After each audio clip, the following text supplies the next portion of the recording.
Hello mga idol, for today's video nga po ay ito na naman ako nagbabalik. For today's video nga po guys, binigyan nga po ako ng kapatid ko ng pili. Nanguha sila sa bundok. Binigyan niya nga po ako kasi ng isang araw pa akong gusto kung magpakuha sa kanya pero hindi na po ako sinusunod. Kaya nung pumunta sila sa bukid, binigyan niya nga ako ng pili. Alam niyo ba guys na isa yan sa paborito kong pagkain dito sa probinsya. At nung natapos ko nang nakabiyak na nga po ako guys, kinain ko na po siya gamit yung kutsilyo. Ayan, at nang natapos ko na po siya, sinaling ko yan sa lagayan. Ayan na po siya guys, yan po yung itsura ng pili. Pinapak ko lang po siya. Pwede rin po siyang lutuin yung ilagay ng asukal.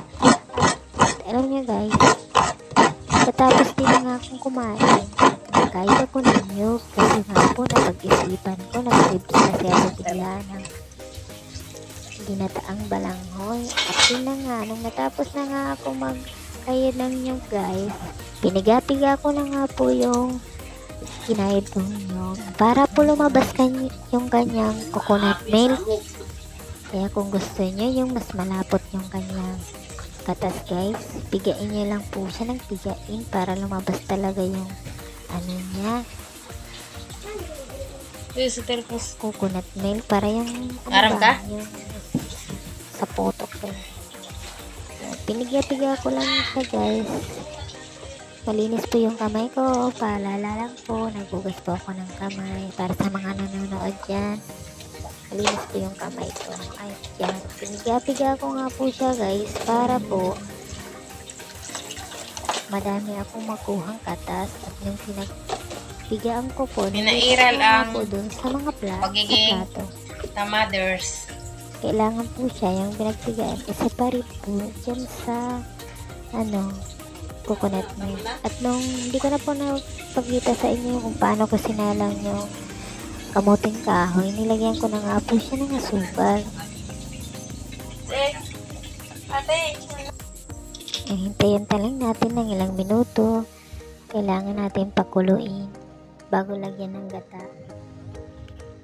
Tapos ayan, sinalang ko na po siya ulit guys. At medyo kumukulo na po siya.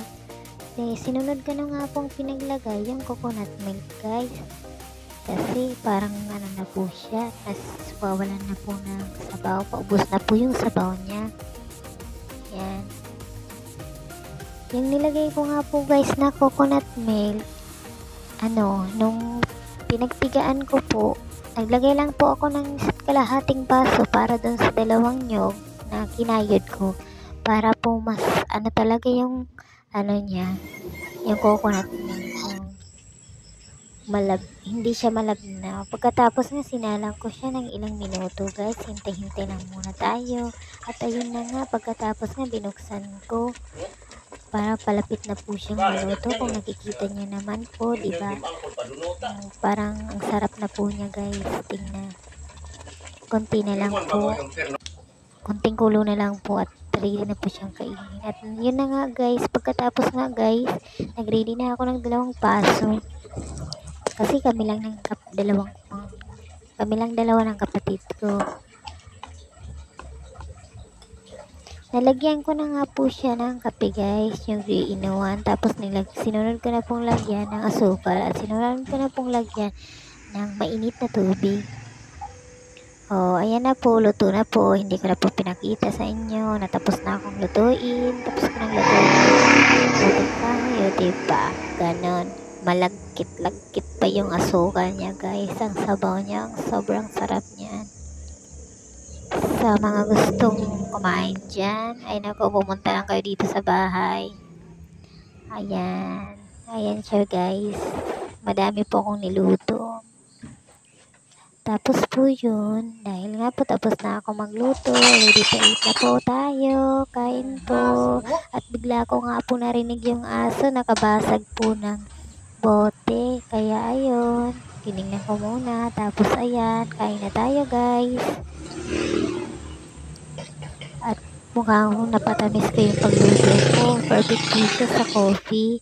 Kaya sa mga gusto dyan kumain ng ginataang balanghoy, panoorin mo tong video na to kung paano namin ginawang lutuin. Thank you so much sa mga nanonood at sana po patuloy niyo po akong suportahan. Thank you very much and hanggang dito na lang po. Maraming salamat po.